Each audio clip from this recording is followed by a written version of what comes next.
Thanks a lot for coming in. Good morning, happy to be here. Something about this community appeals to you? This is a wonderful place to live. For Kelowna Now, this is Camp Mulgat. And we're joined by Holly Routley and Gerald Reuter from the newly minted 100 Heroes Who Give a Damn.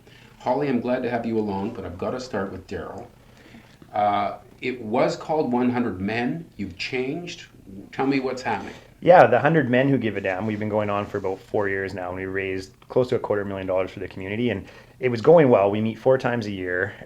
The problem with it is that like any big charity initiative or anything along those lines, is they get a little bit stale and peter off over the years.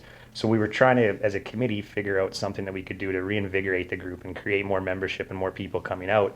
We had a couple small ideas that wouldn't quite get it done, so one of the members of our group said, well, why don't we form a new group, add women, and it was just a no-brainer. It's so much more impact for the community for us. And you didn't just open the door to women, you actually reached out to them, women like Holly. Yeah. Correct. Yes, yeah. So Holly, they came knocking? Yes, well, they gave me an invitation to come to a meeting, and I was quite intrigued to hear about this new vision they had. I mean, anytime a group wants to gather together and do good for our community, I want to hear about it. Right. So do you have any sense how many women will now be infused into this group?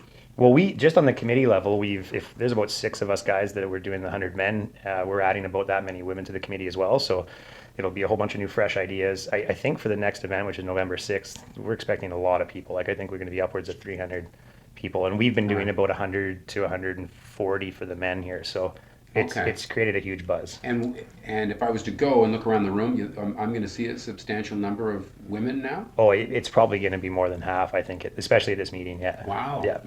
Okay, so for those people who aren't familiar with how that works, how does the program unfold? So the evening's very simple, very plain. This was all designed for people that want to give back to the community but don't necessarily have the time, right? So we meet at 6 o'clock. We have 3 local charities, each do a 5-minute presentation.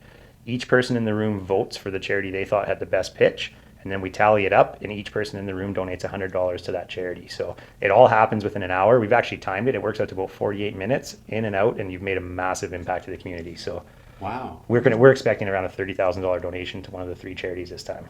How does that sound, Holly? Oh, it's fantastic, fantastic.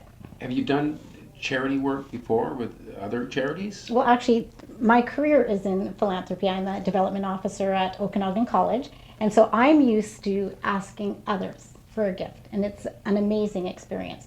But most often, we're asking people who have capacity to give major gifts.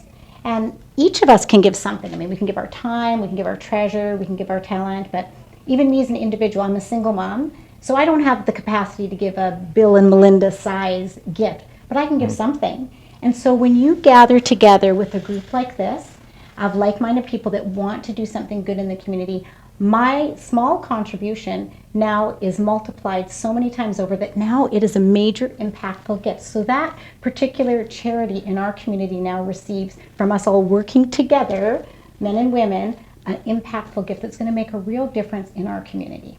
So 3 presenters will get up and try to sell you on giving your charitable money to them. Yeah. The other 2 go away empty-handed. I've felt bad for them when I hear about that. You know, we've actually asked a lot of the charities how they feel about that, and for them, I mean, this is a 5-minute commitment to them. Right. So for them going in there, they're no less the worse off by not winning, right? So we do encourage them to stick around after. There's a lot of people in the room that did vote for them, so they have an opportunity to meet new potential donors or Right. new board members, new volunteers. So all of them like it this way. I mean, it gives them a good opportunity to swing for the fences. And even those who don't ultimately end up winning this little challenge get a chance to explain what they do to a lot of people who have some influence and power to help them along. Absolutely, yeah. They had a chance to tell their story, and I do believe gifts will still result to their charity. There might be someone sitting in the room that, we're all going to give our $100 to whoever wins. That's part of the deal. Right. But somebody might go on who has the capacity to give more and might write a check for an individual gift to that. Right. There's no stopping that. And as many times as possible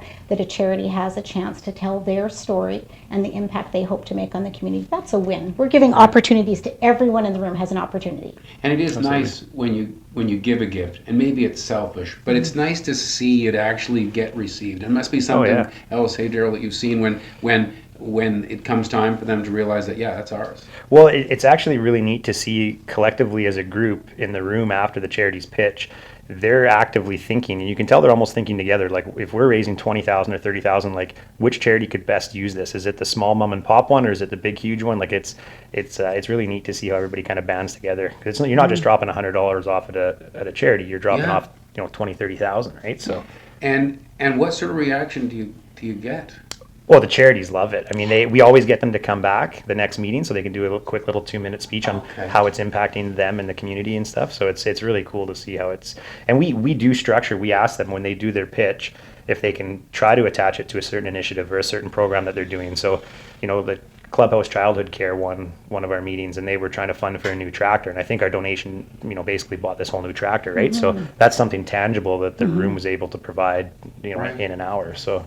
And do you let people know in advance of a meeting what charities are going to be presenting? No, we try to keep it just strictly based on the pitches. So the committee will know, and we already know who they are for next week, but the whole room doesn't get to know. We don't want them to do research beforehand. We want it to be based on the pitches that Right. night, even playing You field. couldn't even just tell us right now. We'll just keep it between No. us and No. everyone That's watching. the fun of it. It's like a surprise. You're gonna have to come out It's like to a see. surprise party, right? No, that's all part of the fun and excitement. I love Exactly. that aspect of it. I think it's Yeah. great. And I think it's better for the charities too, because it gives them the opportunity to speak from the heart. They don't have to do this big PowerPoint presentation. They speak from the heart. What is the heart Right. of your charity, and what is the impact you hope our gift can So achieve? there won't be. Do some people do PowerPoint? No PowerPoint. Just from the heart. Yeah. They It's got to speak. just got to be Yep. out of their just. Yeah. People have brought props, which we're okay with that. Or sometimes if people bring, like a survivor or somebody who's been through one of their programs, we're okay with that. Freedom's Door has done a good job before of bringing out some of the men that they've helped out in their community efforts, and so we're okay with that. But PowerPoint's just tough to set up, and plus everybody's on an even playing field. Some of the bigger charities will have a crazy PowerPoint, and other Yeah. ones just can't, right? So Right. even playing field. So the plan with this kind of rebrand was to kind of reinvigorate things. It's just been a short time since that's been floated out there. Is it working? Is it resonating? I think it's working. It's working. It's Yeah. working. Yeah, I think it's working. The response has been exciting. amazing. Yeah. Yeah, it's been unreal. Like from both sides, And Yeah. there's a lot of people I never thought about that are contacting me saying, "Well, me and my wife are both going to come out. We haven't been out Yeah. one before, but this seems like something fun we can go do together." Like it's going to be a whole new group of people coming out, I think. It's just doubling the opportunity and the impact. I mean, that's the goal, is just to make as big an impact as we can for our community. So exciting. It's really, everybody can be a hero in a big or small way. So it's just offering great opportunity for everyone, for the charities, for the people involved. And like you said before, I mean, it feels good to give.